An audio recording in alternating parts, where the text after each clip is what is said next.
Aujourd'hui, on parle de Necromunda. Dans Warhammer 40 000, l'Imperium possède des planètes abritant une majeure partie des civils, avec des villes où des milliards de gens vivent dans une extrême pauvreté, entassés sans jamais voir le ciel.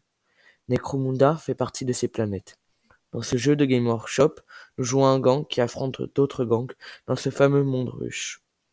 Necromunda est extrêmement narratif, permet aux joueurs de faire des grandes campagnes où leur gang va récupérer des territoires, qui vont lui apporter des bonus durant les parties suivantes de la campagne. Par exemple, si vous récupérez lors d'une bataille une usine de munitions, à la prochaine bataille vous serez avantagé avec par exemple un bonus de rechargement. Car en effet, Necromunda est un des jeux avec le plus de profondeur de Game Workshop. Avec des systèmes de recharge des munitions, des armes, on peut tomber du haut d'un bâtiment à cause d'un tir adverse. Necromunda est extrêmement narratif. Vous nommez vos membres de gang, vous les voyez améliorer leurs équipements au fur et à mesure d'une campagne. Vous pouvez énormément les customiser. On finit par s'attacher aux membres de son gang. De plus, les figurines de Necromunda sont, d'après moi, parmi les plus belles figurines de Game Workshop.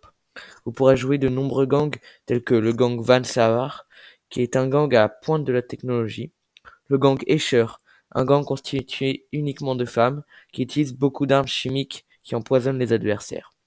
Les Ogryn, des gros bras génétiquement modifiés avec un petit cerveau. Le clan Delac, spécialiste dans l'art de la discrétion.